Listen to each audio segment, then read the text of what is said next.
फिर आर्टिटेक्ट जिनू के मुंह पर एक जोरदार पंच मारता है जिससे जिनू को वहां पर गुस्सा आ जाता है और वो काफी तेजी से आकर आर्टिटेक्ट के मुंह पर एक जोरदार पंच मारता है। फिर आर्टिटेक्ट काफी तेजी से जिनू पर अटैक करने के लिए आगे बढ़ता है और बोलता है तुम यही चाहते हो ना कि मैं तुम्हें तुम्हारे सवालों के जवाब दूं। So finally guys solo leveling season 4 आ चुका है। तो गाइस हम इस वीडियो में सीजन 4 को पूरा एक्सप्लेन करने वाले हैं। तो बिना किसी देरी के वीडियो को शुरू करते हैं। तो पिछले सीजन के आखिर में हमने देखा था कि जिनू उस कार्डिनल टेम्पल के गेट के अंदर आ जाता है और वहाँ पर वो आर्टिटेक्ट से पूछता है कि तुमने ये पावर मुझे क्यों दी है, जिस पर वो आर्टिटेक्ट कहता है कि तुम्हें पहले मेरे सभी सोल्जर्स को खत्म करना पड़ेगा, तब मैं तुम्हें तुम्हारे सवालों के जवाब दूंगा। ये कहकर वहाँ पर सभी सोल्जर जिनू पर अटैक करने के लिए आगे बढ़ते हैं, लेकिन जिनू एक एक करके उन सभी को वहीं पर ही खत्म करने लगता है। फिर इन सभी को खत्म करने के बाद जिनू आर्टिटेक्ट से बोलता है कि मैंने तुम्हारे सभी सोल्जर्स को खत्म कर दिया, अब मुझे मेरे सवालों के जवाब दो।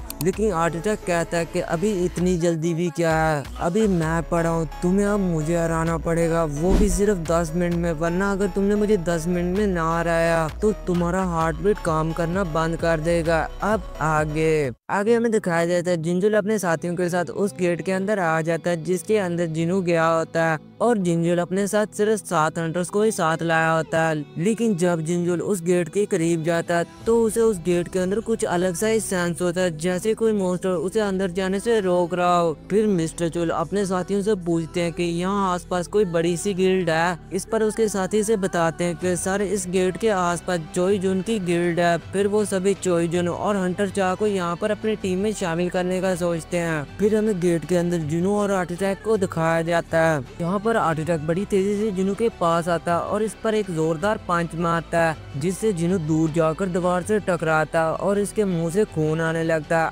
आर्टिटेक्ट फिर से जिनू पर अटैक करने के लिए आगे बढ़ता है, लेकिन जिनू इसके हमले को डॉज कर लेता है। फिर आर्टिटेक्ट काफी तेजी से जिनू पर अपने पंचेस से अटैक करता है, लेकिन जिनू इसके सभी पंचेस को डॉज कर लेता है। ये देखकर आर्टिटेक्ट भी हैरान होता है और वो जिनू से बोलता है तुम मेरे एक्सपेक्टेशन पर पूरा उतर रहे हो। फिर आर्टिटेक्ट जिनू के मुंह पर एक जोरदार पंच मारता है जिससे जिनू को वहाँ पर गुस्सा आ जाता है और वो काफी तेजी से आकर आर्टिटेक्ट के मुंह पर एक जोरदार पंच मारता है जिससे आर्टिटेक्ट जिनू से दूर चले जाता है और बोलता है मैंने कभी नहीं सोचा था कि एक इंसान के साथ लड़ने में मुझे इतना मजा आएगा, मैंने तो हमेशा इंसानों को खुद से कमजोर ही समझा था। फिर जिनू अपने मन में कहता है कि आर्टिटेक्ट मुझे खुद से कमजोर समझ रहा है, लेकिन यही इसकी सबसे बड़ी गलती है। फिर जिनू इससे पूछता है कि आखिर तुमने ये सिस्टम क्यों क्रिएट किया और क्यों तुमने इसके लिए मुझे ही चुना और इस वर्ल्ड में आखिर क्या चल रहा है, मुझे सब कुछ जानना है। फिर आर्टिटेक्ट काफी तेजी से जिनू पर अटैक करने के लिए आगे बढ़ता है और बोलता है तुम यही चाहते हो ना कि मैं तुम्हें तुम्हारे सवालों के जवाब दूं और तुम साथ साथ ये भी सोच रहे हो कि अगर मैंने इसे खत्म कर दिया तो मेरे सवालों के जवाब कौन देगा। फिर जिनू आर्टिटेक्ट से दूर जाकर अपनी कमांडर स्किल का यूज करता है और आर्टिटेक्ट भी जिनू की तरह अपनी कमांडर स्किल का यूज करता है जिससे दोनों के अटैक फेल हो जाते हैं। ये देखकर जिनू अपने मन में कहता है कि ना इस पर मेरे करीब के अटैक काम कर रहे हैं ना इस पर मेरे दूर के अटैक काम कर रहे हैं, अब मैं इसका क्या करूं। फिर आर्टिटेक्ट जिनू से बोलता है कि इससे कोई फर्क नहीं पड़ता कि तुम जीतो या हारो, लेकिन तुम्हें अपने सवालों के जवाब जरूर मिलेंगे क्योंकि ये चीज पहले से ही प्लान है। फिर जिनू से पूछता है कि तुमने आखिर ये सब कुछ कैसे प्लान किया और तुम मुझे इतनी सारी पावर्स कैसे देते हो। ये सुनकर आर्टिटेक्ट कहता है कि मैं तो कभी नहीं चाहता था कि मैं तुम्हें चुनूं, बल्कि मैं तो इस चीज के खिलाफ था और मैंने बड़ी आसानी से इस सिस्टम को क्रिएट किया। फिर जिनू अपना बचा हुआ टाइम देता है जो काफी ज्यादा कम बचा होता है। फिर आर्टिटेक्ट हवा में उड़कर जिनू पर अटैक करता है, लेकिन जिनू इसके अटैक से बच जाता है। फिर आर्टिटेक्ट लगातार जिनू पर अपने वेपन से अटैक करता है, लेकिन जिनू इसके सभी हमलों को डॉज कर लेता है और जिनू आर्टिटेक्ट पर अटैक भी करता है, जिससे आर्टिटेक्ट ये देखकर शॉक हो जाता है कि आखिर ये मेरे सभी हमलों को कैसे डॉज कर पा रहा है। फिर जिनू काफी तेजी से आर्टिटेक्ट का एक हाथ काट देता है। ये देखकर आर्टिटेक्ट कहता है कि क्या यही वजह है कि उसने तुम्हें चुना, तुम्हारे अंदर उसकी थोड़ी सी ताकत मौजूद है। फिर आर्टिटेक्ट काफी तेजी से चिल्लाता है और वहाँ पर जो सभी नाइन मॉन्स्टर जिन्होंने मारे होते हैं वो फिर से खड़े हो जाते हैं और सबसे बड़ी बात उन स्टैचूज के साथ साथ वो गॉड स्टैचू भी फिर से खड़ा हो जाता है। फिर वो सभी जिनू पर अटैक करने के लिए आगे बढ़ते हैं, लेकिन जिनू अपनी कमांडर स्किल से इन सभी को दूर भेज देता है। फिर इन सभी स्टैचूज के साथ साथ जिनू आर्टिटेक्ट से भी फाइट करता है, लेकिन आर्टिटेक्ट जिनू पर अपनी स्क्वाड से अटैक करके इसे अपने से दूर भेज देता है। फिर एक स्टैचू जिनू पर पीछे से अटैक करता है और जिनू जब इस स्टैचू को देखता है तो वो सोचता है कि ये तो वही स्टैचू है जिसने सेकंड एपिसोड में मेरे पैर को काटा था और यही सोचकर जिन्हों वहाँ में उठता है और अपने एक ही अटैक से उस स्टैचू को खत्म कर देता है। फिर जिन्हों हार्ट अटैक के पास जाकर इसके सभी हाथों को काट देता है और फिर वहाँ पर एक जोरदार धमाका होता है और वहाँ पर सभी जगह धुआं ही धुआं हो जाता है। और जब धुआं उठता है तो हमें दिखाया जाता है कि जिन्हों हार्ट अटैक के ऊपर अपने स्क्वाड ताने बैठा हुआ होता है और हार्ट अटैक अपनी हार मान लेता है और वो जिन्हों के सभी सवालों के जवाब देने के लिए भी तैयार हो जाता है। और हार्ट अटैक जिन्हों से बोलता है कि तुम्हारे सभी सवालों के जवाब तुम्हारे अंदर ही है। फिर जिन्हों के पास एक नोटिफिकेशन आता है कि आपकी मेमोरी के अंदर जो डाटा स्टोर है उसे आप रिट्रीव करना चाहते हैं। पहले तो जिन्हों इसके बारे में थोड़ा सा सोचता है, फिर जिन्हों इस पर यस कहता है और जिन्हों के इतना कहते हैं वहाँ पर जिन्हों के आसपास काफी तेज रोशनी निकलने लगती है। और फिर हमें दिखाया जाता है जिन्हों की सोल को जो कई दूसरी जगह पहुँच चुकी होती है, जहाँ पर वो अपने आसपास काफी ज्यादा मॉन्स्टर्स को देखता है और इन्हें देखकर जिन्हों काफी ज्यादा शौक होता है। फिर वो सभी मॉन्स्टर ऊपर देखते हैं और जिन्हों भी इनकी तरह ऊपर देखता है और वो ऊपर क्या देखता है कि वहाँ पर काफी ज्यादा गेट्स होते हैं और इन्हें देखकर जिन्हों अपने मन में कहता है कि ये अर्थ हो ही नहीं सकते। अगर ये सभी गेट्स टूट गए तो यहाँ पर जितने भी मॉन्स्टर हैं वो सभी इंसानों को मार देंगे। फिर वहाँ पर जो ऊपर गेट होते हैं वो धीरे धीरे कर टूट जाते हैं और इनके अंदर से काफी ज्यादा व्हाइट एंजल्स निकलने लगते हैं और इनके आते वहाँ पर जितने भी मॉन्स्टर्स होते हैं उन सभी को वो व्हाइट एंजल्स मारने लगते हैं। वो वहाँ पर सभी को मार ही रहे होते हैं तभी वहाँ पर कोई बंदा अराइज बोलता है और जिन्हों भी इसकी आवाज सुनता है फिर वहाँ पर जो सभी मॉन्स्टर्स होते हैं वो इसकी शैडो आर्मी बन जाते हैं। और फिर हमें दिखाया जाता है असली शैडो मोनार्क ऐशबॉर्न को और जिन्हों इसे देखकर सोचता है कि इतने शैडो को मैं एक बार में समन कर ही नहीं पाऊंगा। फिर वो सभी शैडो सोल्जर वहाँ पर सभी व्हाइट एंजल्स पर अटैक कर देते हैं और वो सोल्जर इन सभी को खत्म करने लगते हैं और ऐशबॉर्न भी इन व्हाइट एंजल्स को अपनी स्क्वाड की मदद से खत्म करने लगता है। फिर ऐशबॉर्न तेजी से आगे की तरफ बढ़ता है और फिर वो अपनी कमांडर स्किल का यूज करके अपने सामने जो व्हाइट एंजल्स होते हैं उन सभी को खत्म कर देता है। और ये देखकर जिन्हों अपने मन में कहता है कि इसके शैडो सोल्जर मर के भी दोबारा जिंदा हो रहे हैं, इस तरह तो ये आसानी से जीत जाएंगे। इन सभी के बाद हमें मिस्टर चुल को दिखाया जाता है जिनके साथ हंटर चोई और हंटर चा भी होती है और वो सभी इस डबल डेंजर गेट के आगे पहुंच जाते हैं। फिर मिस्टर चुल अपने मन में सोचते हैं कि मिस्टर संग ने मुझे बताया था कि वो अकेले डबल डेंजर को कभी नहीं क्लियर कर सकते, तो फिर वो यहाँ पर अकेले क्यों आए। फिर वो सभी इस डबल डेंजर गेट के अंदर चले जाते हैं और वो अंदर का नजारा देखकर सभी शॉक हो जाते हैं। वो वहाँ पर ये सब कुछ देख ही रहे होते कि तभी इन्हें एक आवाज आती है कि तुम इंसानों को यहाँ पर किसने इनवाइट किया। और ये आवाज किसी और की नहीं बल्कि आर्टिटेक्ट की होती है और आप सभी देख ही सकते हैं कि आर्टिटेक्ट कितनी क्रीपी स्माइल करके इन्हें देख रहा है और इसे देखकर वो सभी शॉक हो जाते हैं और वो सभी आपस में बातें करने लगते हैं कि ये मॉन्स्टर कैसे बोल पा रहा है और कैसे ये हमारी लैंग्वेज जानता है। फिर आर्टिटेक्ट इन सभी को खामोश रहने को कहता है और बोलता है कि तुम लोग मेरे किंग को डिस्टर्ब करने की कोशिश कर रहे हो। फिर वो सभी वहाँ पर जिनू को खड़ा देखते हैं और जिनू को ऐसा खड़ा देखकर एक हंटर बोलता है कि आखिर संग जिनू वहाँ पर खड़ा क्या कर रहा है। इस हंटर के इतना बोलते आर्टिटेक्ट वहाँ पर जो एक साथ 3 हंटर्स खड़े होते हैं उन सभी को अपनी स्क्वाड की मदद से जख्मी कर देता है और बोलता है कि मैंने तुम लोगों को कहा नहीं कि खामोश रहो। फिर इन सभी के बाद हमें जिनू की सोल को दिखाया जाता है जो वहाँ पर क्या देखता है कि वहाँ पर 2 गेट्स अपीयर होते हैं जो रेड और ब्लू कलर के होते हैं और ब्लू गेट के टूटने पर वहाँ पर 9 मॉन्स्टर काफी तेजी से आने लगते हैं और रेड गेट के टूटने पर वहाँ पर 20 मॉन्स्टर काफी ज्यादा तादाद में आने लगते हैं और वो सभी मॉन्स्टर आकर शैडो मोनार्क के आगे खड़े हो जाते हैं। फिर हमें डबल डेंजर को दिखाया जाता है जहाँ पर हीलर इन सभी जख्मी बंदों को वहाँ पर हील कर रहे होते हैं। फिर आर्टिटेक्ट अपनी पावर से इन सभी मरे हुए स्टैचूज को फिर से खड़ा कर देता है और इन सभी के साथ वो गॉड स्टैचू भी फिर से खड़ा हो जाता है और फिर आर्टिटेक्ट इनसे कहता है कि तुम लोग कितने किस्मत वाले हो कि तुम लोग किंग को जिंदा होते हुए देखोगे। अगर तुम लोग जिंदा रहे तो ये कहते वहाँ पर जो गॉड स्टैचू होता है वो अपनी आंखों की पावर से इन पर अटैक करता है, लेकिन वो सभी इसके इस हमले से बच जाते हैं। फिर चोई अपने फायर मैजिक से इस पर अटैक करता है, लेकिन इससे उस गॉड स्टैचू को कुछ भी नहीं होता। वहीं दूसरी तरफ मिस्टर चोले वहाँ पर एक स्टैचू को अपने एक जोरदार पंच मारते हैं, लेकिन इससे उस स्टैचू को कुछ भी नहीं होता। फिर चोई अपने फायर मैजिक से इस पर अटैक करता है, लेकिन तभी उस मॉन्स्टर को कुछ भी नहीं होता। वहीं बाकी हंटर्स को भी इन सभी स्टैचू से लड़ने में काफी ज्यादा प्रॉब्लम आ रही थी। ये सब कुछ देखकर चोई अपने मन में कहता है कि अब एक ही बंदा जो हमें इस मुसीबत से बचा सकता है और वो जिनू की बात कर रहा होता है। फिर चोई जिनू को होश में लाने के लिए उस पर अपना फायर मैजिक करता है, लेकिन वो फायर मैजिक जिनू को लगने से पहले वहाँ पर आर्टिटेक्ट आ जाता है और वो इसके इस अटैक को अपने हाथों से रोक लेता है। फिर फिर आर्टिटैक काफी तेजी से चोई पर अटैक करने के लिए आगे बढ़ता है और बोलता है तुम्हारी हिम्मत कैसे किंग को जगाने की। आर्टिटैक इस पर लगातार अटैक करता है लेकिन चोई इसके सभी अटैक को डॉज कर लेता है। फिर मिस्टर चोल और इसके साथी आकर चोई को इससे दूर कर देते हैं। फिर चोई मिस चा से कहता है कि जिनू को किसी न किसी तरह जगाना ही होगा।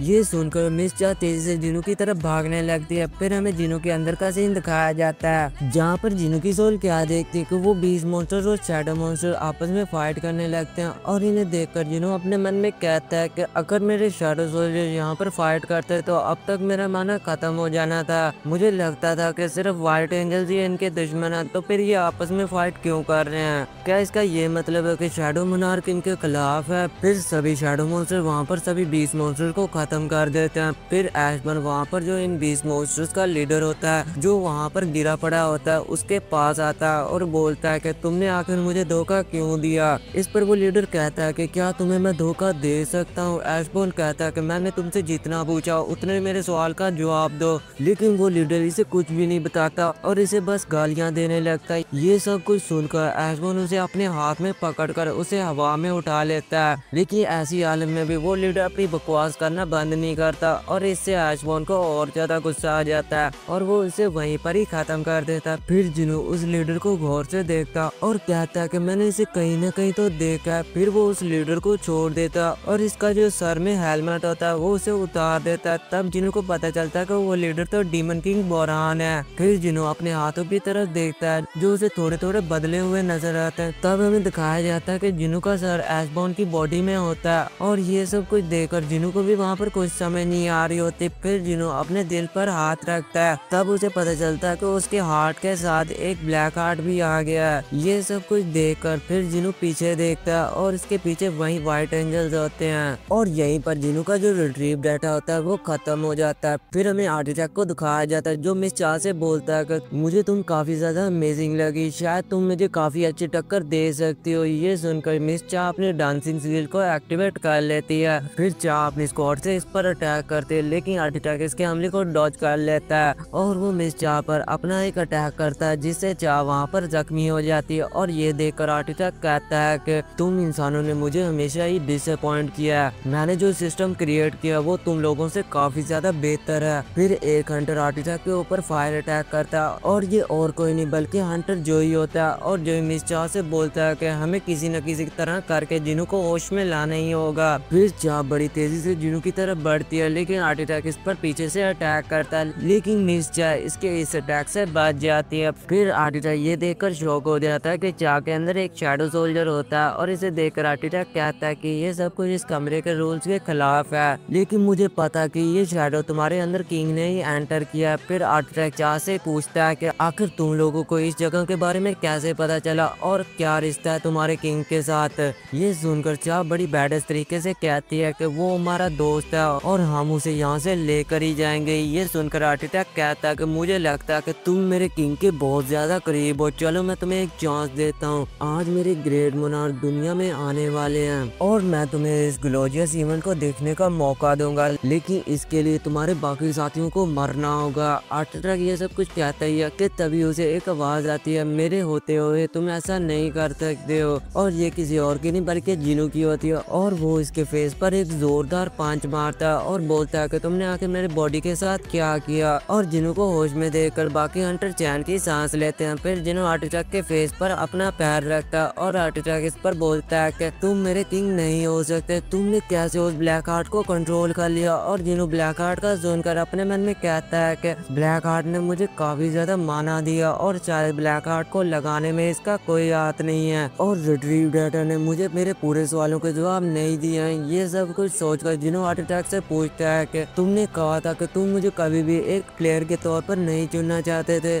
लेकिन आखिर ये प्लेयर होता क्या और तुम मेरे साथ आखिर क्या करना चाहते थे। ये सुनकर आर्टिटैक चिल्लाता और कहता है कि शैडो मोनार्क तुम मेरे साथ ऐसा नहीं कर सकते हो, तुम क्या सोचते होगे अगर तुम ऐसा मेरे साथ करोगे तो बाकी मोनार्क तुम्हें छोड़ देंगे। ये सुनकर जिनू अपने डैगर बाहर निकालता और इस पर पॉइंट करते हुए कहता है कि मैंने तुमसे जितना पूछा उतने मेरे सवालों का जवाब दो। फिर आर्टिटैक हंसता है और कहता है कि शायद तुम बहुत ज्यादा अलग थे इसलिए मैंने तुम्हें चुना था। फिर आर्टिटैक वहाँ पर जो स्टैचूज होते हैं वो वहाँ पर सभी हंटर्स पर अटैक करने का ऑर्डर देता और सभी स्टैचू इनकी तरफ ही बढ़ने लगते हैं। फिर आर्टिटेक्ट बोलता है कि अगर तुम मुझे मार भी दोगे तब मेरे स्टैचूज को तुम सभी को मारने से कोई नहीं रोक सकता है। ये सुनकर जिनू कहता है कि अगर मैंने तुम्हारे साथ साथ तुम्हारे स्टैचूज को भी मार डाला तो आर्टिटेक्ट बोलता है कि मैं तुम्हारे सिस्टम का आर्टिटेक्ट हूँ, अगर तुमने मुझे मार दिया। जिनू कहता तो मैं फिर से ई रैंक हंटर बन जाऊंगा ना। हाँ, पहले मैं भी यही सोचता था, लेकिन तुम्हारे मरने के बाद भी सिस्टम कहीं भी नहीं जाएगा। ये सुनकर आर्टिटेक्ट शॉक हो जाता है। फिर जिनू के पास वापस वही सिस्टम आ जाता है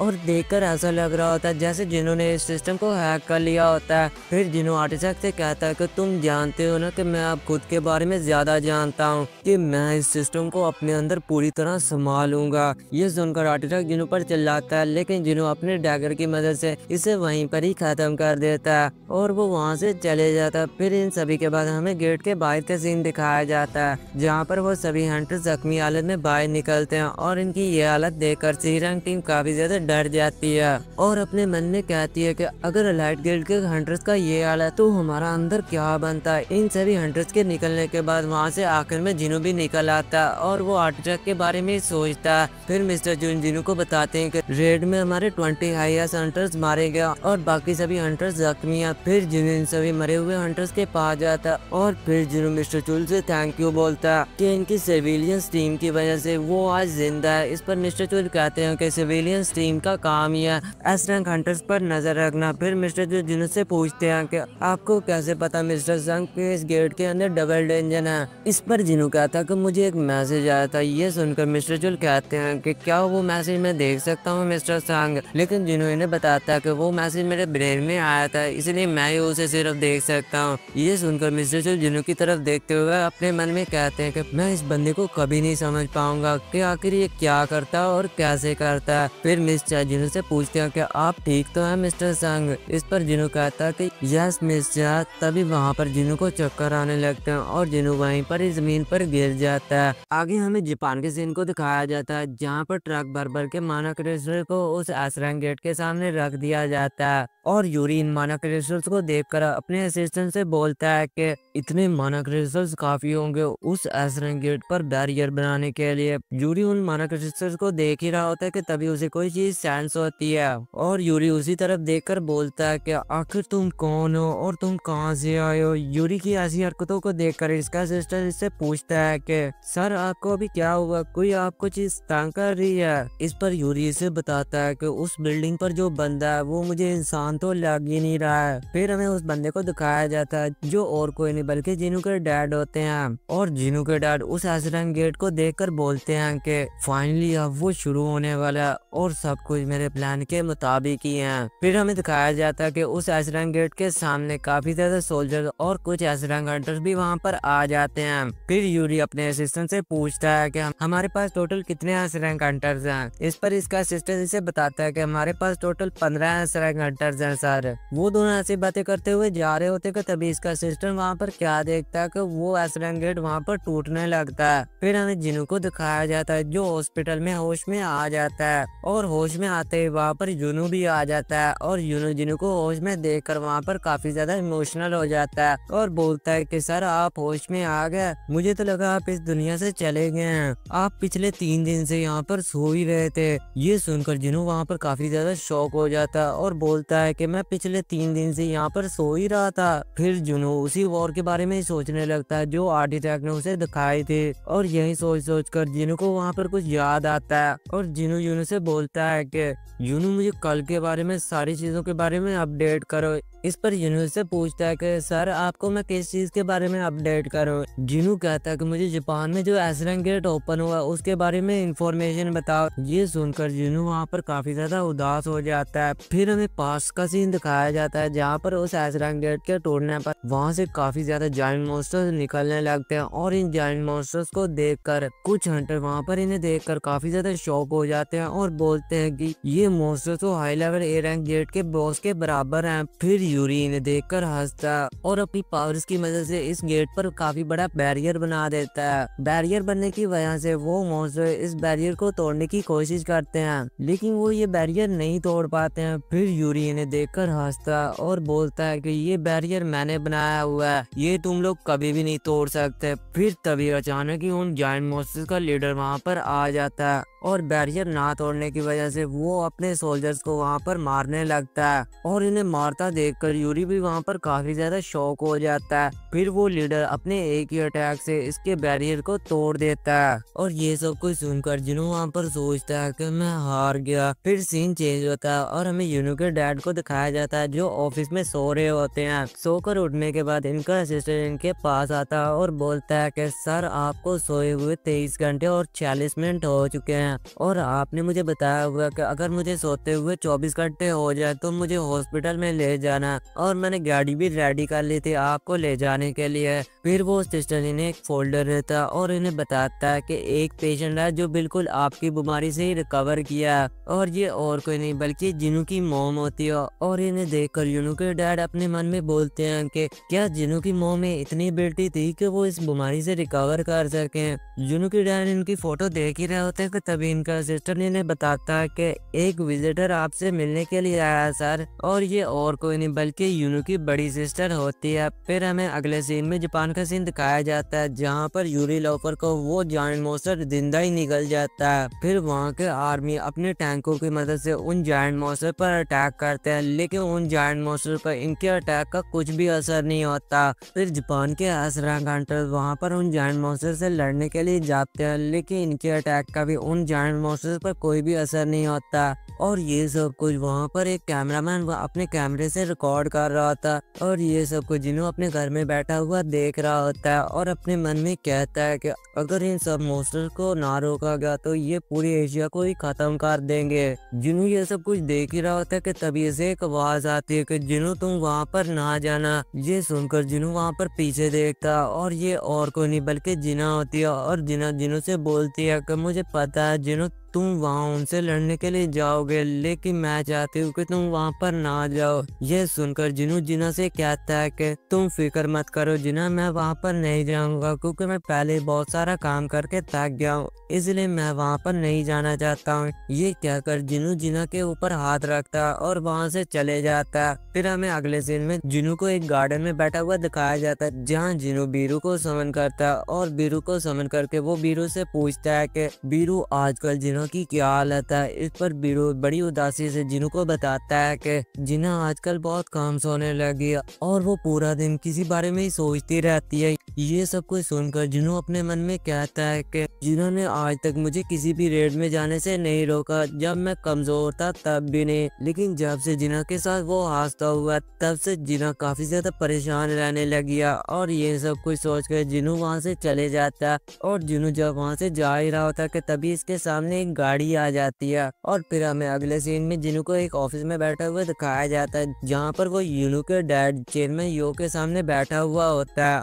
और चेयरमैन यो इनके सामने एक ब्लैंक चेक रख देते हैं और बोलते हैं कि मिस्टर संग आप मुझे ऐसे लोगों की तरह हरगिज ना समझना जो पैसे देकर लोगों से अपना काम करवाते हैं, बल्कि मैं तो आपकी मदद करना चाहता हूँ। जिनू कहता है कि आपके कहने का क्या मतलब है, मुझे ठीक तरह से समझाएं। इस पर चेयरमैन जो जिनू को बताने लगते हैं कि आपकी मॉम को जो बीमारी है वो मुझे भी है। ये सुनकर जिनू वहाँ पर काफी ज्यादा शॉक हो जाता है और बोलता है कि आपकी इस बीमारी के बारे में और किस किस को पता है। इस पर चेयरमैन जो इसे बताते हैं मेरे अलावा 3 लोगों को पता है, मेरे डॉक्टर, मेरी वाइफ और मेरे असिस्टेंट को। इस पर जिनू हंसता है और बोलता है कि अब तो इस बारे में मुझे भी पता है। ये सुनकर चेयरमैन यो भी वहाँ पर हंसते हैं और बोलते हैं कि मिस्टर संग आपने मुझसे जितने भी पैसे लेने उतने मैं आपको देने के लिए तैयार हूँ, बस मुझे इस बीमारी से रिकवर करवा दें। ये सुनकर जिनू वहाँ पर अपनी मॉम के बारे में सोचने लगता है। फिर हमें जापान के उसी कैमरामैन को दिखाया जाता है जो वहाँ पर क्या देखता है कि वो जायंट मॉन्स्टर्स अपने हाथों से उन बिल्डिंग्स को तोड़ रहे होते हैं और उन जायंट मॉन्स्टर्स का लीडर उन बिल्डिंग्स पर बैठा हुआ होता है। और ये सब कुछ देखकर वो कैमरामैन काफी ज्यादा डर जाता है। फिर हमें जिनू के ऑफिस को दिखाया जाता है जहाँ पर यूनू काफी तेज चिल्लाता और बोलता है कि क्या सर आप जापान जाना चाहते हैं,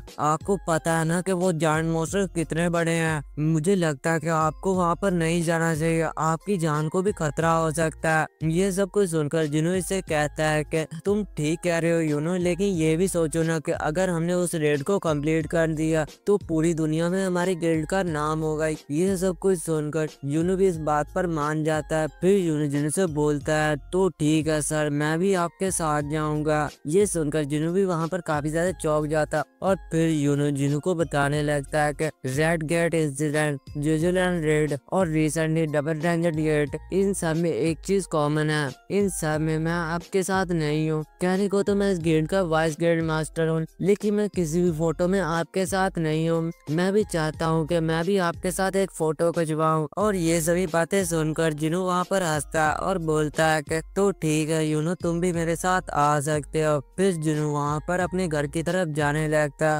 क्योंकि जापान जाते वक्त वो आखिरी बार अपने घर वालों से मिलना चाहता था और जिनू घर की तरफ ही जा रहा होता। और जब जिनू घर पहुँचता तब इसकी मॉम इसे खाना खाने के लिए कहती है और जब जिनू खाने को देखता है तब हमें उसके पास के सीन को दिखाया जाता है, जहाँ पर वो चेयरमैन यो की ऑफर को ठुकरा देता है और बोलता है कि अगर सर मुझे इस बीमारी को रिकवर करने के बारे में पता होता तो मैं अपने प्रॉफिट के बारे में सोचता। ये कहकर जिनू वहाँ से चले जाता है। और फिर जब जिनू लिफ्ट में होता तब जिनू सोचता है कि मुझे होली वाटर ऑफ लाइफ के बारे में उन्हें बता ही देना चाहिए था, लेकिन फिर जिनू सोचता है कि होली वाटर ऑफ लाइफ बहुत कम बचा है, मुझे इसे किसी अच्छी जगह इस्तेमाल करना चाहिए। ये सब कुछ सोचकर जिनू वहाँ पर खाना खाने लगता है और जब जिनू खाना खा रहा होता है तब वो अपनी मॉम से बोलता है कि मॉम मैं यहाँ से जाना चाहता हूँ। ये सुनकर जिनू की मॉम बोलती है कि जिनू तुम भी अपने डैड की तरह ही हो, वो भी किसी को मुसीबत में देखकर फौरन इसकी मदद करने के लिए चले जाते थे। फिर जिनू जिना से मिलने के लिए इसके कमरे में आता है, लेकिन जिना को सोता देखकर वो इसके पास आकर बैठ जाता और जिना को सब कुछ वहाँ पर बताने लगता।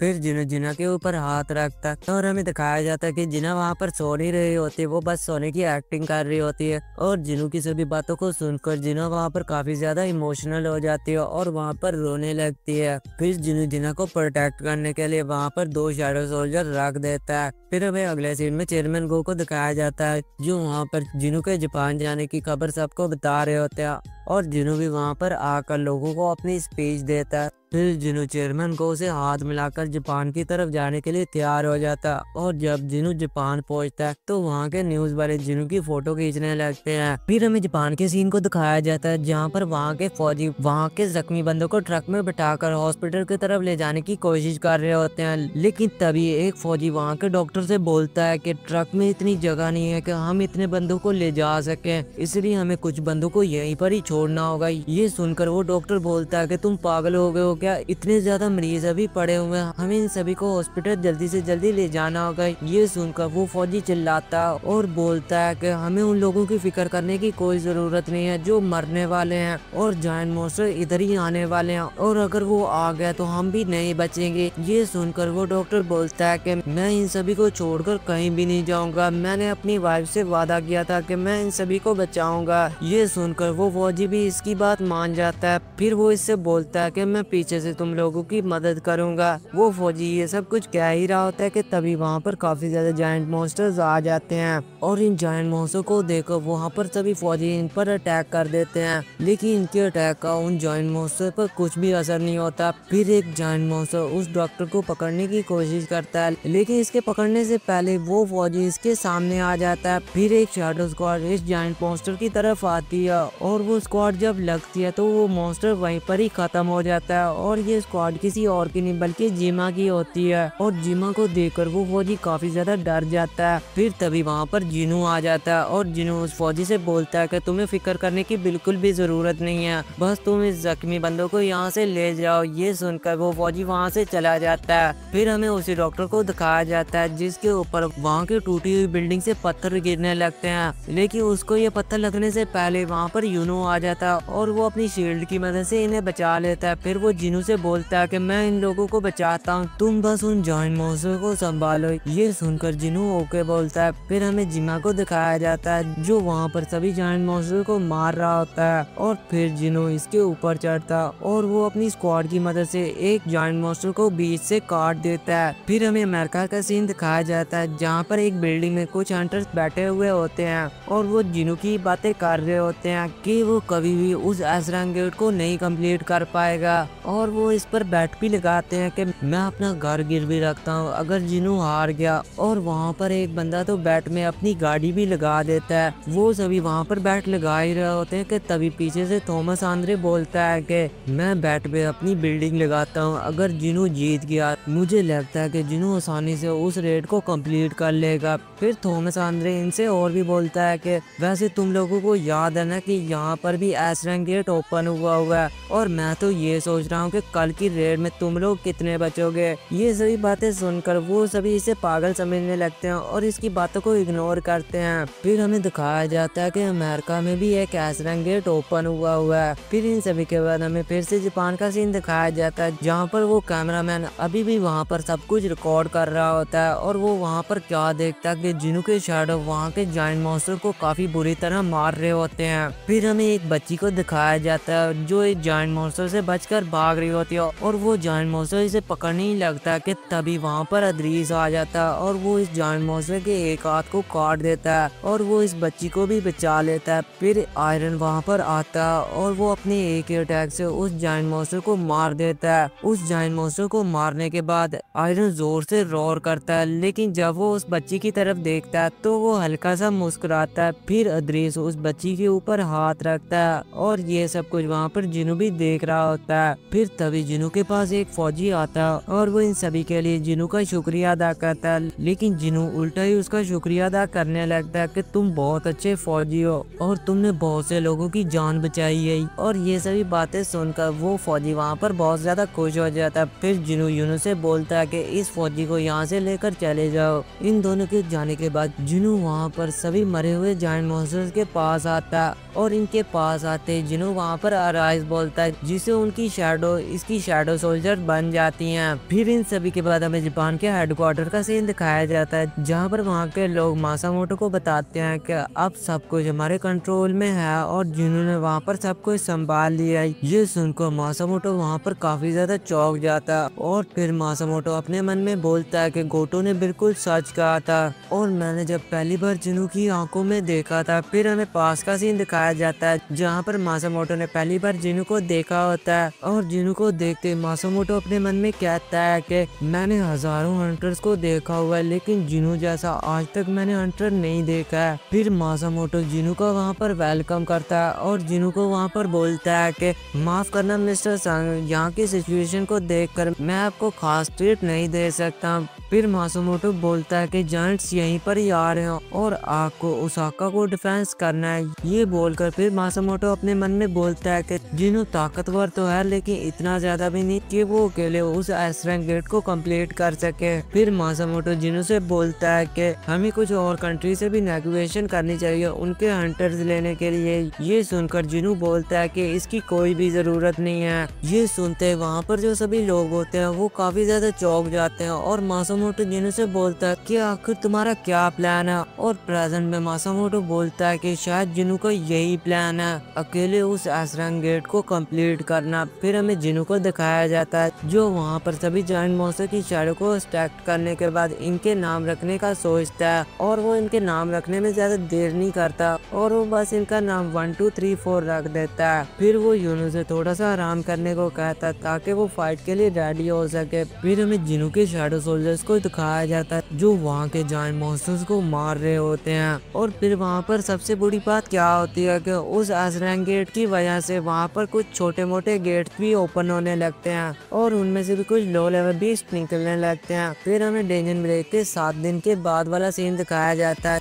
जहाँ पर यूनो और जिनू सिटी में चल रहे होते हैं और फिर वहाँ पर इनके पास हानाकावा आती है। हानाकावा को देखकर जिनू इससे पूछता है कि यहाँ पर कोई भी हंटर नहीं है। इस पर हानाकावा कहती है कि आपने ठीक कहा, यहाँ पर कोई भी हंटर नहीं है और यहाँ पर टोक्यो में हमारा बहुत नुकसान हुआ है उन जायंट मॉन्स्टर्स की वजह से जिसमें हमारे 3 एस रैंक हंटर्स मारे गए और इनमें यूरी लोफर भी था। ये सभी बातें सुनकर जिनू इससे बोलता है कि तुम्हें अब फिक्र करने की बिल्कुल भी जरूरत नहीं है, अब उस जायंट मॉन्स्टर से लड़ने का वक्त आ गया है।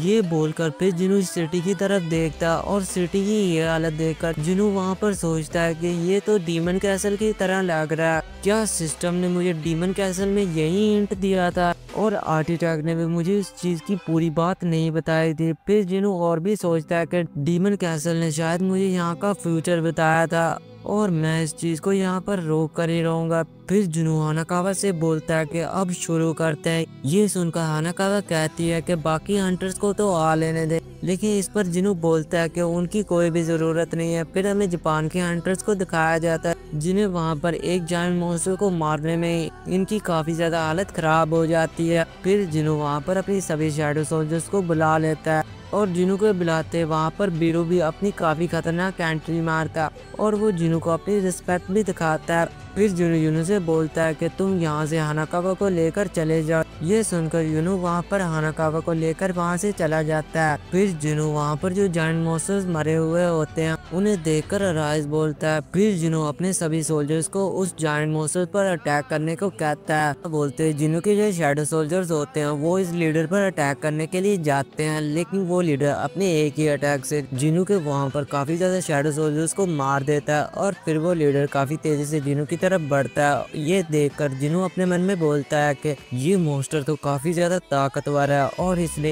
एक ही अटैक में मेरे काफी ज्यादा शैडो सोल्जर्स को मार डाला है। फिर जिनू वहाँ पर बताता है कि प्रॉब्लम्स को खत्म करने के दो तरीके होते हैं, जिसमें एक तो ये होता है कि प्रॉब्लम से भाग लिया जाए ताकि वो प्रॉब्लम हमारे पास ना आ सके। दूसरा ये होता है कि प्रॉब्लम को जड़ से ही उखाड़ दिया जाए। फिर हमें वहाँ पर क्या दिखाया जाता है कि टैंक उस लीडर पर अपना फायर अटैक करता है, लेकिन वो लीडर इसके इस अटैक को अपने हाथ से रोक लेता है। फिर एक शैडो सोल्जर उस पर पीछे से अपना अटैक करने वाला होता है, लेकिन तभी वो लीडर अपने एक ही स्क्वाड अटैक से उसे वहीं पर ही खत्म कर देता है। फिर हमें वहाँ पर क्या दिखाया जाता है कि जिनू के जो शैडो सोल्जर्स होते हैं वो इस लीडर के पैरों के ऊपर चढ़ने की कोशिश करने लगते हैं, लेकिन वो लीडर एक ही बार में अपने पैर को हिलाता है, जिससे वहाँ पर जिनू के सभी शैडो आर्ट्स खत्म हो जाती हैं। ये देखकर बीरू को वहाँ पर काफी ज्यादा गुस्सा आता है और वो वहाँ पर जाने की सोचता है, लेकिन जिनू बीरू और ग्रीस को वहाँ पर रोक कर रखता है। फिर वो अपने मन में कहता है कि मैं उस लीडर से इतना रिस्पेक्ट तो करता था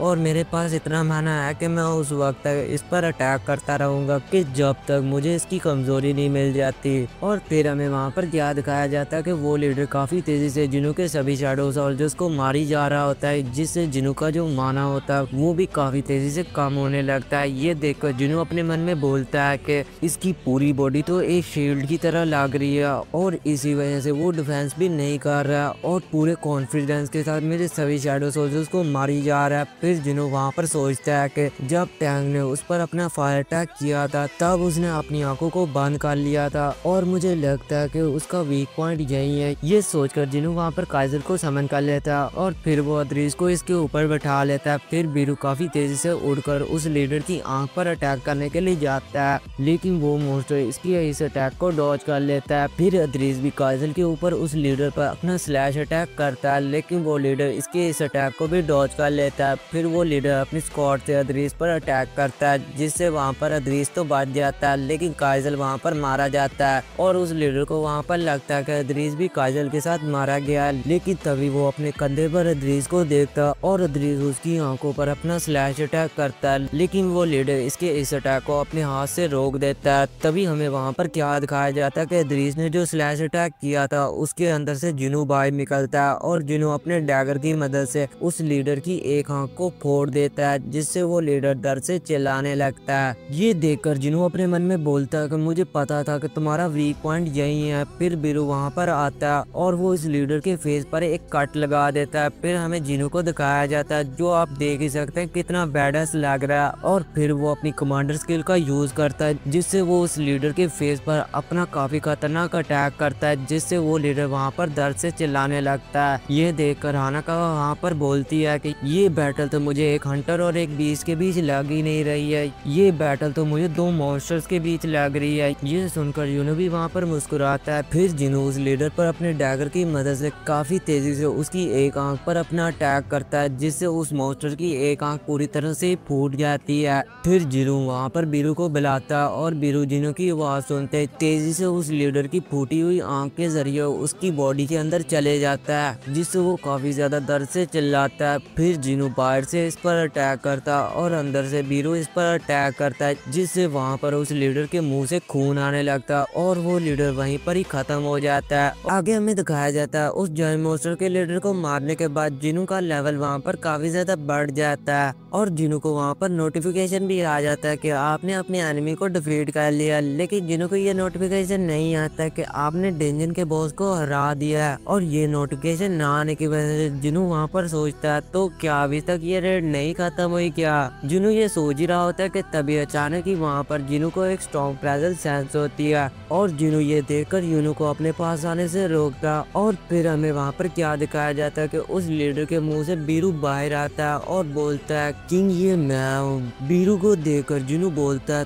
तो क्या ये तुम हो। फिर जिनू सोचता है कि ये लीडर मर गया, लेकिन फिर भी इसमें इतनी ताकत है कि इसने बीरू की प्रेजेंस को हाइड कर लिया था। जिनू ये सोच रहा होता है कि तभी वहाँ पर एक काफी पावरफुल स्टॉर्म आ जाता है और इस स्टॉर्म से काफी पावरफुल माना निकल रहा होता है, जिससे जिनू भी वहाँ पर इसे देखकर काफी ज्यादा शॉक हो जाता है। तभी फिर बीरू जिनू के आगे आ जाता है इस स्टॉर्म के माना पावर से इसे बचाने के लिए। और फिर जिनू वहाँ पर यूनू का सोचता है कि यूनू सेफ तो है। ये सोचकर जिनू यूनू की तरफ देखता है और वो क्या देखता है कि ड्रीज ने यूनू को वहाँ पर बचा लिया होता है। फिर जिनू क्या देखता है कि वो स्टॉर्म इस लीडर जायंट मॉन्स्टर की माना पावर को लेने लगता है। और फिर जिनू अपने फेस पर कट लगा देखकर अपने मन में बोलता है कि क्या इसकी पावर की वजह से मेरे फेस पर कट लगा है, ऐसा तो मेरे साथ पहले कभी नहीं हुआ। फिर जिनू यूनू से बोलता है मैं स्टॉर्म के अंदर जा रहा हूँ कि आखिर वहाँ पर क्या चल रहा है, तुम मेरा यहाँ पर इंतजार करना है। ये बोलकर जिनू उस गेट की तरफ बढ़ने लगता और इसके अंदर चले जाता है। अंदर का नजारा देखकर जिनू वहाँ पर काफी ज्यादा शौक हो जाता है कि वो जगह तो एक काफी बड़े महल की तरह लग रही होती है। फिर जिनू वहाँ पर सोचता है कि आखिर जायंट मॉन्स्टर इधर से आते हैं तो इसे बड़ा तो होना चाहिए। फिर बीरू जिनू से वहाँ पर बोलता है कि मेरे किंग आपको यहाँ पर एक आवाज सुनाई दे रही है। जिनू उस पर कहता है कि हाँ मुझे यहाँ पर किसी की हंसने की आवाज आ रही है, चलो चलकर देखते हैं कि आखिर कौन हम पर हंस रहा है। ये बोलकर जिनू आगे बढ़ता है और आगे जाकर जिनू क्या देखता है कि एक जायंट मॉन्स्टर वहाँ पर एक जंजीरों से बंधा हुआ होता है और वो वहाँ पर जिनू को वेलकम करता है और बोलता है कि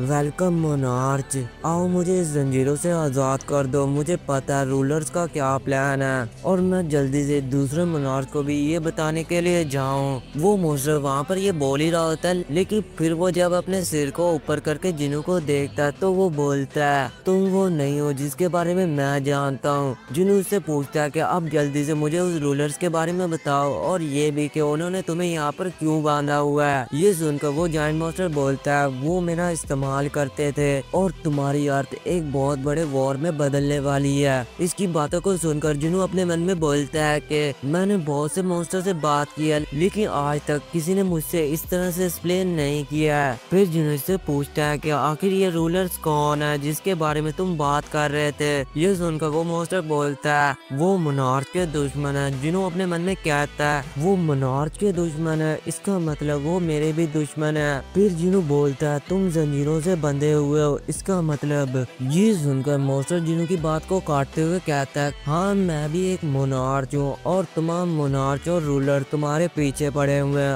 और तुम्हारे अंदर इतनी ताकत नहीं है कि उन्हें अकेले हरा सको, इसलिए तुम मुझे इस चेन से आजाद कर दो ताकि मैं तुम्हारी मदद कर सकूं। ये सुनकर जिनू बोलता है तुम एक मॉन्स्टर हो और तुम इंसानों की मदद करोगे, मैं भला तुम पर कैसे यकीन करूं कि तुम सच बोल रहे हो। ये सुनकर वो मॉन्स्टर बोलता है चलो मैं तुम्हें यकीन दिलाता हूँ। फिर वो मॉन्स्टर वहाँ पर अपने मुंह में कुछ बोलने लगता है और इसकी ऐसी हरकतों को देखकर जिनू भी वहाँ पर सावधान हो जाता है और अपने डेगर को बाहर निकालने लगता है कि आखिर ये यहाँ पर कुछ कर ना दे।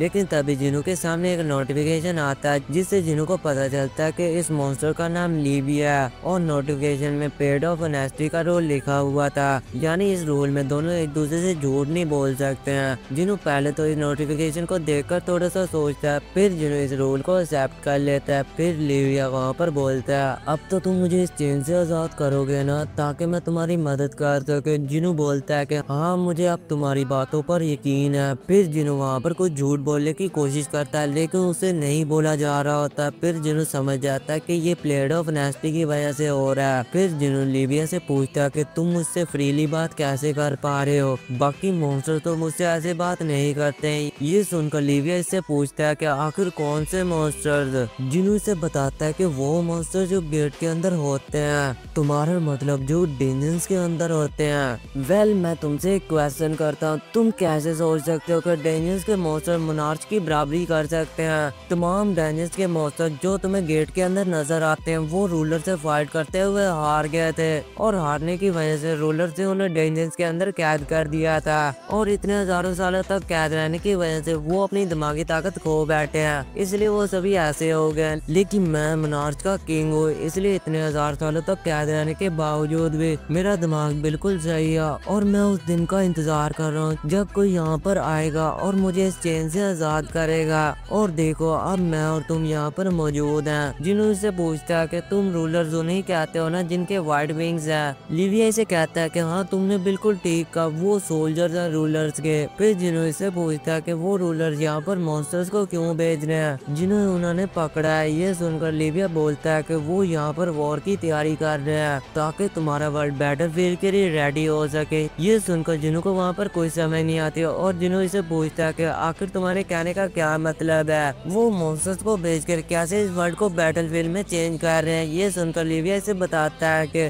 ताकि वो मैजिकल पावर से तुम्हारे वर्ल्ड को लड़ाई के काबिल बना सके। डेंजर से जो मॉन्स्टर्स निकलते हैं वो तो इंसानों को बिल्कुल भी अच्छे नहीं लगते हैं, लेकिन उनसे जो तुम्हें मैजिकल क्रिस्टल और मैजिकल स्टोन मिलते हैं जिससे तुम लोग अलग अलग चीजें खरीदते हो, उन माना क्रिस्टल से वो रूलर अर्थ को स्ट्रॉन्ग कर रहे हैं ताकि यहाँ पर वॉर की जा सके। जिन्हों से पूछता है कि आखिर ये वॉर का क्या मतलब है। लिविया इसे बताता है कि रूलर्स और मोनार्च के बीच फिर से फाइट होने वाली है जिससे तुम्हारी पूरी अर्थ नर्क में बदल जाएगी, इसलिए हमारे पास अब बिल्कुल भी वक्त नहीं है। शायद रूलर्स और मोनार्च को ये बात पता चल गई हो कि मैंने तुम्हें ये बात कही है, और ये भी पॉसिबल है कि रूलर्स हमें पकड़ने के लिए यहाँ पर आ रहे हो, इसलिए जल्दी मुझे इन चेन से आजाद करो ताकि मैं तुम्हारी मदद कर सकूं। ये सुनकर जिन्हों इससे पूछता है कि वो मोनार्च और रूलर्स आखिर मुझे क्यों मारना चाहते हैं। इस पर लिविया इसे कहता है कि क्या तुम्हें सच में इस बारे में नहीं पता, तुम्हारे अंदर जो पावर है वो तुम्हारी पावर नहीं है बल्कि एक मोनार्च की पावर है, और तुम्हें पावर देने की वजह से उसने मोनार्च के रूल को तोड़ा है, इसलिए तुम मोनार्च और रूलर्स के दुश्मन हो।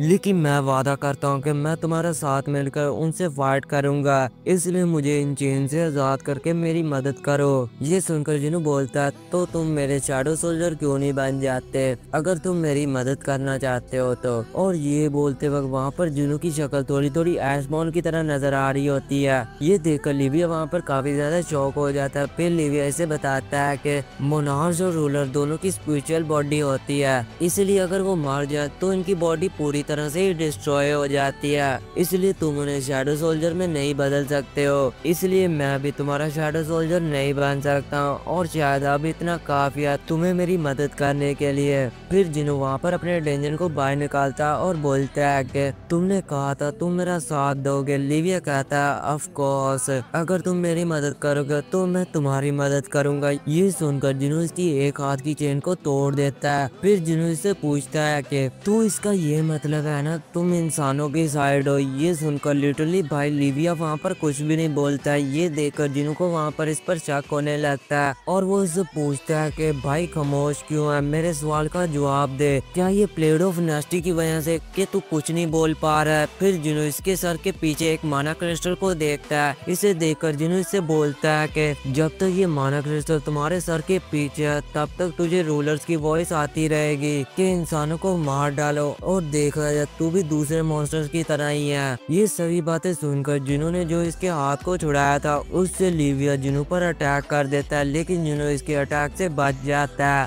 फिर जिन्हों अपने डैगर इसकी छाती के अंदर घुसा देता है और बोलता है कि तुझे अगर आजाद कर दिया तो ये मेरे लिए भी खतरनाक होगा और तुम बहुत बड़ी गलती कर रहे हो। इस पर लिविया बोलता है कि गलती मैं नहीं, गलती तुम कर रहे हो। फिर जिन्हों लगातार इस पर अपने डेंजर्स की मदद से अटैक करता है जिससे लिविया के मुंह से खून आने लगता है। फिर लिविया बोलता है कि तुम्हारी दुनिया बहुत जल्दी एक नर्क में बदलने वाली है, और मैं प्रेयर करता हूँ जिन लोगों को तुम बचाना चाहते हो वो सभी इस वॉर में मारे जाए। ये सुनकर जिन्हों बोलता है कि ऐसा कुछ भी नहीं होने वाला। फिर जिन्हों अपने एक ही अटैक से इसकी गर्दन को काट देता है, और लिविया को मारने के बाद जिन्हों इसे अपना शैडो सोल्जर तो नहीं बना पाता, लेकिन इसकी बॉडी से एक माना क्रिस्टल इसे जरूर मिल जाता होता है और इसे मारने से जिनू का लेवल भी काफी ज्यादा बढ़ जाता है और फिर जिनू वहाँ से चला जाता है। इन सभी के बाद हमें एक घर को दिखाया जाता है जिसमें एक हेलीकॉप्टर आता है और इससे दो लोग उतरते हैं और इस घर के पास जाने लगते हैं और ये घर एक national level Hunter Christopher red का होता है और रेड इन दोनों को देखकर बोलता है कि मैं नहीं जानता था कि कुछ विजिटर आज मुझसे मिलने के लिए आने वाले हैं। और ये दो लोग मिसेस एलन और इनके डिप्टी डायरेक्टर होते हैं और डिप्टी डायरेक्टर रेड से बोलता है कि आपसे एक इम्पोर्टेंट बात करनी है सर। ये सुनकर रेड अपनी असिस्टेंट से बोलता है कि जब तक ये दोनों चले नहीं जाते तब तक मेरे कमरे में कोई ना आए। ये बात सुनकर इसकी असिस्टेंट वहाँ पर ओके बोलती है। फिर हमें दिखाया जाता है कि रेड और मिसेस एलन और डिप्टी डायरेक्टर आमने सामने बैठे हुए होते हैं और रेड मिसेस एलन से पूछता है कि आखिर आप दोनों मुझे क्या बताने के लिए आए हैं। अगर आप लोग ये चाहते हैं कि जो इसमें एसरंग गेट ओपन हुआ है उसे मैं क्लियर करने जाऊँ तो सॉरी, मैं वहाँ पर नहीं जाऊँगा।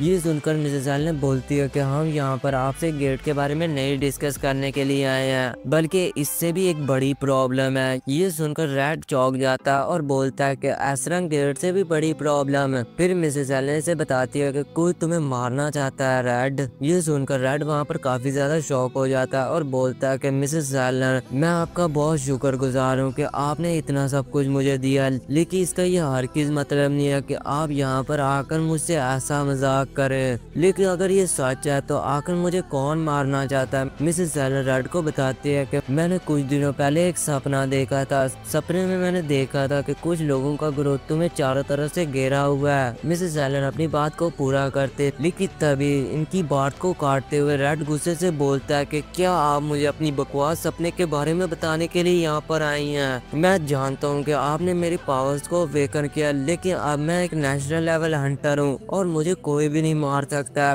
फिर रेड वहाँ पर अपने गुस्से को शांत करते हुए बोलता है कि ठीक है मिसेस एलन, मुझे आपकी बातों पर यकीन है, तो फिर मुझे इसके लिए किससे मदद लेनी चाहिए। ये सुनकर मिसेस एलन इसे बताती है कि एक बंदा है जो तुम्हारी मदद कर सकता है, हंटर संग जिनू। जिनू का नाम सुनकर वहाँ पर रेड भी काफी ज्यादा चौंक जाता है। फिर हमें जिनू को दिखाया जाता है जो उस गेट से निकल आता और अपने मन में बोलता है कि वो मॉन्स्टर काफी ज्यादा ताकतवर था, हालांकि वो खास चेन से बंधा हुआ था, फिर भी उसमें इतनी स्ट्रेंथ थी कि वो मुझ पर अटैक कर पा रहा था, लेकिन अब मैंने उसे खत्म कर दिया, इसलिए मैं अब फ्री हूँ। फिर जिनू वहाँ पर और भी सोचता है कि मुझे अभी और भी ज्यादा ताकतवर होने की जरूरत है। फिर हमें दिखाया जाता है जिनू के जायंट मॉन्स्टर मारने की खबर पूरी दुनिया में काफी तेजी से फैल जाती है और सोशल मीडिया में सभी लोग यही बातें कर रहे होते हैं कि हमें नया नेशनल लेवल हंटर मिल चुका है। फिर जिन्हों बताता है कि ये फाइट रेड से काफी ज्यादा मुख्तलिफ थी और जो जायंट मॉन्स्टर समुद्र के रास्ते चाइना गए थे उन जायंट मॉन्स्टर को चाइना के नेशनल लेवल हंटर लू जिंगडू ने खत्म कर दिया था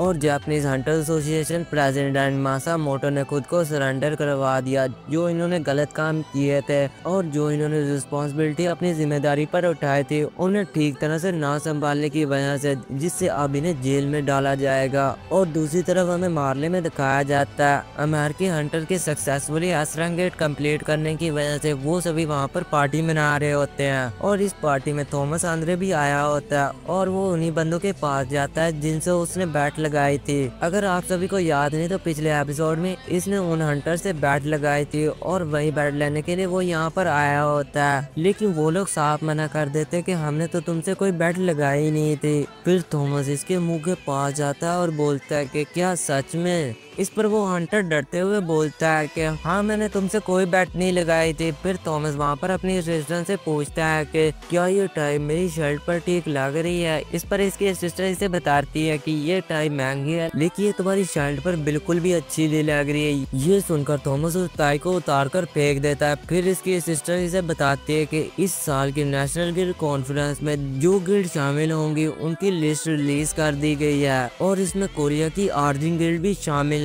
थॉमस पूछता है कि ये आर्जिन गिल्ड किसकी गिल्ड है। असिस्टेंट इसे बताती है कि ये गिल्ड संग जिनू की है। ये सुनकर थॉमस मुस्कुराता है और बोलता है कि तू जिनू अब अमेरिका आएगा। फिर हमें जिनू को दिखाया जाता है जो वहाँ के जायंट मॉन्स्टर की शैडो को एक्सट्रैक्ट कर रहा होता है और जिनू इन्हें देखकर बोलता है कि कितना बुरा कि मैं समुद्र के पार के मॉन्स्टर की शैडो को एक्सट्रैक्ट नहीं कर सकता हूँ, लेकिन फिर वो सोचता है कि अब जितने उनसे मेरी स्ट्रेंथ जरूर बढ़ेगी। और जिनू की शैडोज को देखकर वहाँ पर सभी फौजी काफी ज्यादा शौक होते हैं और और बोलते हैं कि क्या ये हंटर सांग जुनू की एबिलिटी है। और ये देखकर यूजिन वहाँ पर मुस्कुराता है और अपने मन में बोलता है कि तुम सभी ने ये चीज पहली बार देखी होगी अपनी जिंदगी में। फिर यूजिन के पास हानाकावा आती है और बोलती है कि सर आपके लिए फोन आया है। यूजिन फोन पर बात करने लगता और फिर फोन बंद करने के बाद यूजिन जुनू से बोलता है कि मुझे जल्दी कोरिया वापस जाना होगा सर। जुनू पूछता है कि कुछ वहाँ पर प्रॉब्लम हुई है। इस पर यूजिन जुनू को बताता है कि मुझे पूरी बात तो नहीं पता लेकिन कुछ फैमिली प्रॉब्लम है इसलिए मैं वहाँ से जल्दी वापस आ जाऊंगा सर। ये बोलकर यूजिन वहाँ पर हेलीकॉप्टर पर बैठकर वहाँ से कोरिया के लिए रवाना हो जाता है। और कोरिया के एयरपोर्ट पर उतरने के बाद यूजिन के फादर का एक असिस्टेंट वहाँ पर यूजिन का वेट कर रहा होता है और वो यूजिन से बोलता है कि सर मेरे साथ हैं, बाहर कार आपका इंतजार कर रही है। फिर वो असिस्टेंट कार के पास जाते वक्त यूजिन से बोलता है कि सर आपको अपने दिल को स्ट्रॉन्ग रखना होगा। ये सुनकर यूजिन इससे पूछता है कि आखिर तुम्हारे कहने का क्या मतलब है। असिस्टेंट बोलता है कि सर आप आगे चलते रहे, मैं आपको सब कुछ बताता हूँ। फिर हमें एक हॉस्पिटल का सीन दिखाया जाता है जहाँ पर यूजिन के डैड अपने आखिरी सांस ले रहे होते हैं और अपने डैड की ये हालत देखकर यूजिन वहाँ पर काफी ज्यादा जोर से चिल्लाता है। फिर असिस्टेंट इसे बताता है कि वो हंटर्स की मैजिकल पावर को नहीं कंट्रोल कर सकते थे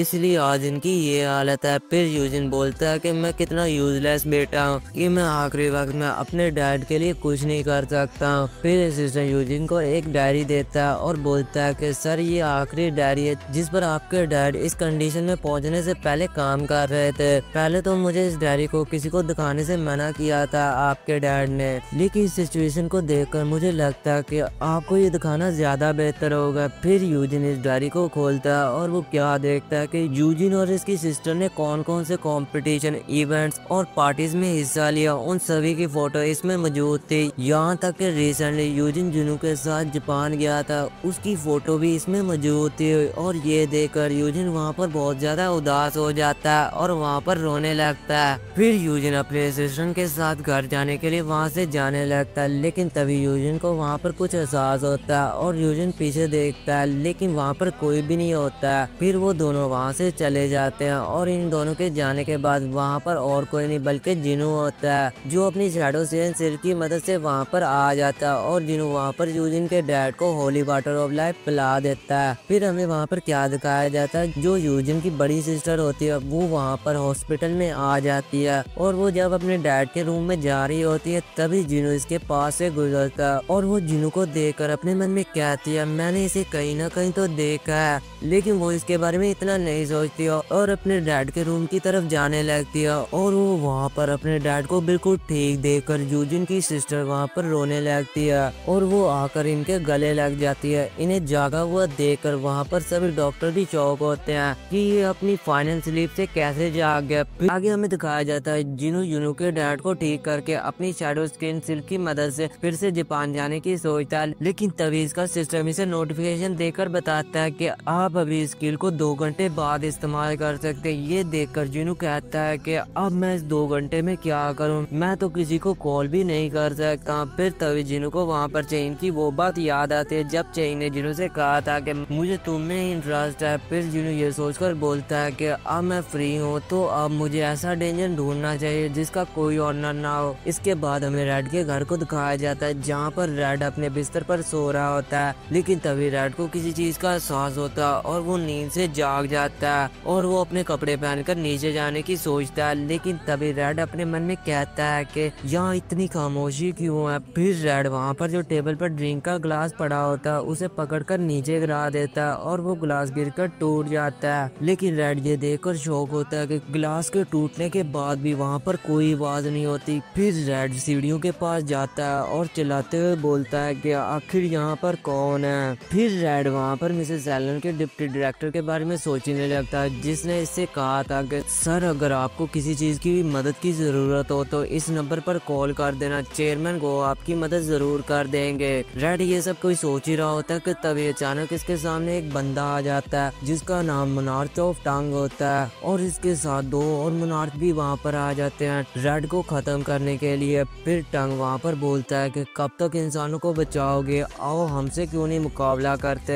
ये सुनकर रेड को वहाँ वहाँ पर कुछ समझ नहीं आती और वो इससे पूछता है कि आखिर तुम क्या कहने की कोशिश कर रहे हो। इस पर टंग कहता है कि ना ना ना ना, मैं तुमसे बात नहीं कर रहा हूँ, बल्कि जो आदमी तुमसे कनेक्ट है मैं उससे बात कर रहा हूँ। ये सुनकर रेड को वहाँ पर गुस्सा आ जाता है और वो अपने सबसे खतरनाक फॉर्म में ट्रांसफॉर्म हो जाता है और बोलता है कि मैं तुम में से एक को तो जरूर हरा दूंगा। और इस ट्रांसफॉर्म को देखकर वहाँ पर जो बीस्ट मोनार्क और फीमेल मोनार्क होती है वो भी आपस में बातें करने लगते हैं कि एक मेज टाइप हंटर इस फॉर्म को कैसे अचीव कर सकता है। फिर रेड अपनी ताकत को इतना ज्यादा बढ़ाता है कि रेड के पूरे घर में आग लग जाती है। फिर इसके बाद हमें जिनू को दिखाया जाता है जो जापान से जाने के लिए एक कार में बैठा हुआ होता है और कार में बैठे बैठे जिनू अपनी स्ट्रेंथ और एबिलिटी को चेक करता है और हमें दिखाया जाता है जिनू को बाय बोलने के लिए वहाँ पर काफी ज्यादा तादाद में लोग आए होते हैं। आखिर भला वो क्यों ना आते, आखिर जिनू ने जायंट मॉन्स्टर से इनकी मदद जो की है। फिर जिनू इन्हें देखकर अपने मन में बोलता है कि शायद जापान में आज मेरा आखिरी दिन है। फिर वहाँ पर बीरू जिनू के पास आता है और बोलता है कि मेरे किंग, लोग आपको रिस्पेक्ट दे रहे हैं, आपको भी अपना हाथ ऊपर करके इन्हें खुश करना चाहिए। इस पर जिनू बीरू से बोलता है कि तुम गलत हो बीरू।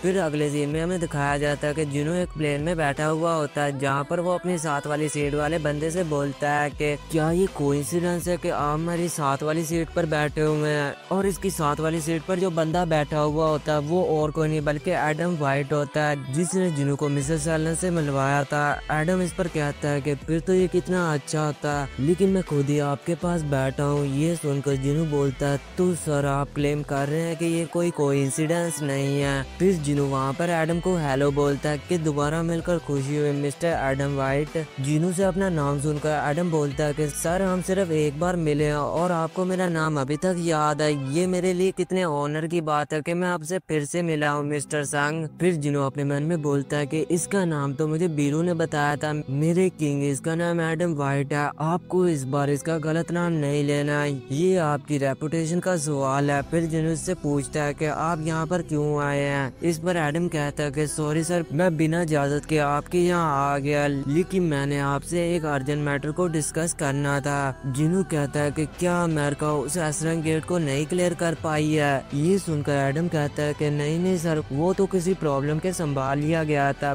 बल्कि मैं तो कुछ और बात करने के लिए यहाँ पर आया हूँ। फिर इसके बाद एडम जिनू को एक लैपटॉप खोलकर दिखाता है जहाँ पर फायर फाइटर एक घर की आग को बुझा रहे होते हैं। और ये वीडियो देखते हुए जिनू एडम से पूछता है कि आखिर इस वीडियो का क्या मतलब है। एडम बोलता है कि आप इस वीडियो के आखिर में देखे जिसने ये आग लगाई है वो क्रिस्टोफर रेड है और वो एक नेशनल लेवल हंटर है। 1800 फायर फाइटर और 14 टॉप लेवल मेज टाइप हंटर इस आग को रोकने की कोशिश कर रहे हैं। ये सुनकर जिनू बोलता है कि ये आग तो बहुत इंटेंस लगी हुई है, यहाँ पर मुझे लगता है कोई फाइट हुई है, क्या इसका ये मतलब है क्रिस्टोफर। जिनू इतना कहता ही है कि एडम अपने सारा लाते हुए बोलता है कि हमें यकीन नहीं होता, लेकिन वो मर चुका है। और वीडियो के आखिर में हमें रेड की डेड बॉडी को दिखाया जाता है जो आप लोग देख ही सकते हैं कितनी बुरी तरह मरी पड़ी है। फिर एडम अपनी जेब से एक फोटो निकालकर जिनू को दिखाता है जिसे देखकर जिनू शॉक हो जाता है और एडम फिर बोलता है कि हंटर ब्यूरो को लगता है कि इन सब के लिए ये आदमी रिस्पॉन्सिबल है। ये सुनकर अचानक जिनू को पता नहीं वहाँ पर क्या हो जाता है, वो गुस्से से एडम को हवा में उठा देता है और इसके लैपटॉप को भी तोड़ देता है। फिर जिनू बोलता है कि आखिर ये कोई मजाक है, अगर ये ऐसा है तो तुम नहीं बचने वाले मेरे हाथों से।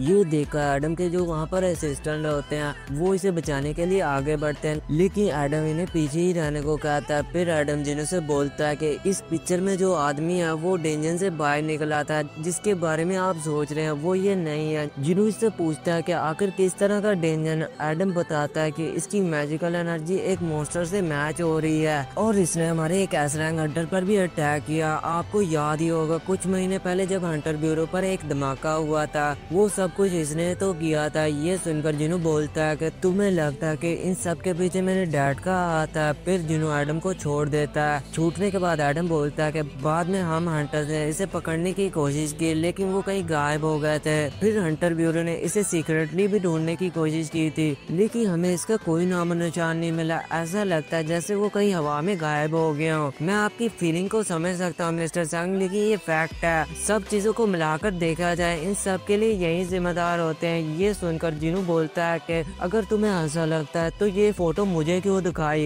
एडम कहता है कि कुछ दिनों बाद इंटरनेशनल गिल्ड कॉन्फ्रेंस होने वाली है। इस कॉन्फ्रेंस में पूरे दुनिया के गिल्ड लीडर आने वाले हैं। वहाँ पर अमेरिकी हंटर ब्यूरो इस आदमी पर रेड नोटिस लगाने को कहेगी। दूसरे लफ्जों में कहा जाए, ये इन्वेस्टिगेशन किसी से छुपाई नहीं जाएगी, क्योंकि अमेरिका ने अपना नेशनल लेवल हंटर खोया है, इसलिए वो इस आदमी को हर हाल में पकड़ना चाहते हैं। और हम हंटर ब्यूरो आपसे अच्छा रिलेशन बनाना चाहते हैं मिस्टर सैंग, इसलिए इस इन्फॉर्मेशन को पब्लिकली अनाउंस होने से पहले मैंने यहाँ पर आकर आपको ये बात बोल दी है, क्योंकि अगर आप वहाँ अपने डैड की फोटो देखते हैं जहाँ पर आपको इनवाइट किया गया है, तो आप यकीनन ही शॉक हो जाते। ये सुनकर जिन्हों अपने मन में कहता है कि 10 साल पहले मेरे डैड खोए थे और वो एक मॉन्स्टर के रूप में वापस आए हैं। फिर एडम का असिस्टेंट से बोलता है कि सर आप ठीक तो हैं? एडम कहता है कि मैं ठीक हूँ, बस मुझे थोड़ी सी चोट लगी है। फिर एडम अपने मन में कहता है कि क्या ये टेलीकिनेसिस था? हाई रैंक हंटर सिर्फ एक ऑब्जेक्ट को मूव कर सकते हैं, लेकिन इसका कोई अलग ही लेवल है। मुझे लगता है कि जो नेशनल लेवल हंटर होते हैं वो सिर्फ टेलीकिनेसिस का यूज कर सकते हैं। नहीं, ये आदमी तो छोटा नेशनल लेवल हंटर है। मुझे जल्दी इसके बारे में चेयरमैन को इन्फॉर्म करना होगा।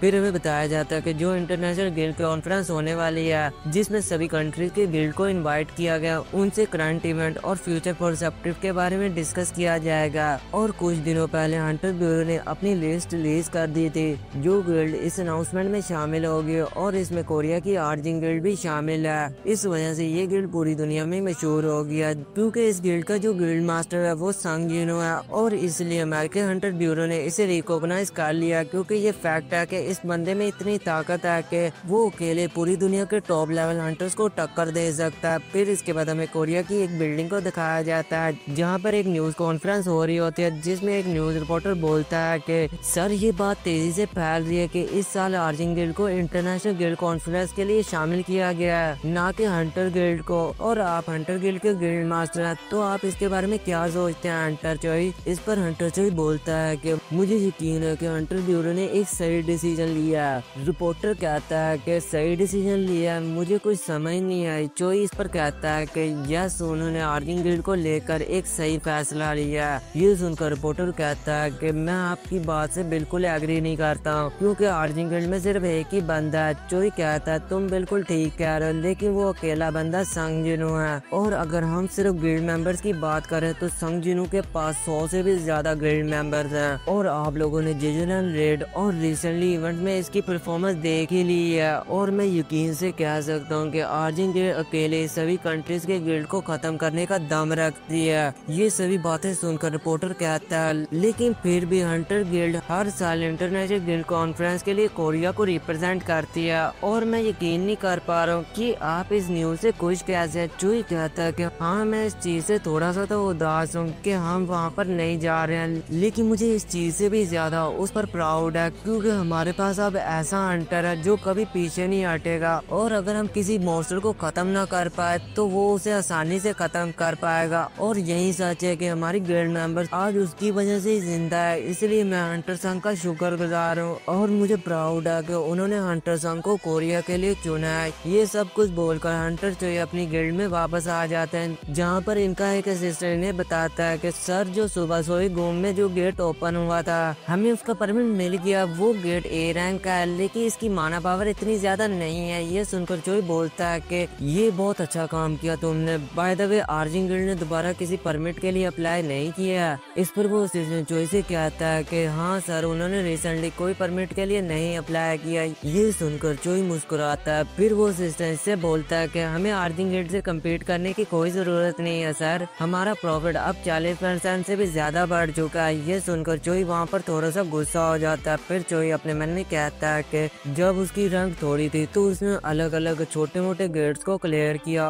और जब वो एस रैंक हंटर बन गया तो उसने दूसरी कंट्रीज में जाकर उनके गेट्स को क्लियर किया, और अब उसने रिसेंटली जापान के एस रैंक गेट को कंप्लीट किया है। ये कितनी शॉकिंग बात है। इस सभी के बाद हमें हंटर एसोसिएशन की बिल्डिंग को दिखाया जाता है, जहाँ पर मिस्टर चो चेयरमैन गो को बताते हैं कि चाइना ने हंटर संघ की डाटा इंफॉर्मेशन लेने की रिक्वेस्ट की है। इस पर मिस्टर गो कहते हैं कि क्या उन्होंने इसकी पर्सनल इंफॉर्मेशन के लिए कहा है? मिस्टर चुल कहते हैं कि नहीं सर। मिस्टर गो कहते हैं तो फिर वो हमसे क्या चाहते हैं? चुल कहते हैं कि उन्होंने रिक्वेस्ट किया उसके रेड के रिकॉर्ड्स की और कोई उसकी रिलेटिव ऑफिशियल रिपोर्ट्स की। ये सुनकर मिस्टर गो इसे साफ मना कर देते हैं और कहते हैं कि आखिर उन्होंने कैसे सोच लिया हम अपने टॉप रैंक हंटर की पर्सनल इन्फॉर्मेशन इन्हें देंगे। लेकिन आखिर उन्हें हंटर संग पर क्यों इतना इंटरेस्ट आ गया, ये सुनकर चुल बोलता है कि ये रिक्वेस्ट चाइना की सरकार ने नहीं किया बल्कि एक इंडिविजुअल ने किया है। मिस्टर को कहते हैं कि ये इंडिविजुअल आखिर कौन है। चाइना का 7 स्टार हंटर लूची कांग ने ये रिक्वेस्ट किया है, शायद उसका हंटर संग में इंटरेस्ट आ गया। ये सुनकर चेयरमैन को वहाँ पर शॉक हो जाते हैं। फिर हमें बताया जाता है कि चाइना जो है वो इंटरनेशनल रैंकिंग सिस्टम को नहीं मानता बल्कि उनका खुद का रैंकिंग सिस्टम है, जिसमें अगर एक हंटर के पास 5 स्टार हैं तो वो हाईएस्ट लेवल हंटर है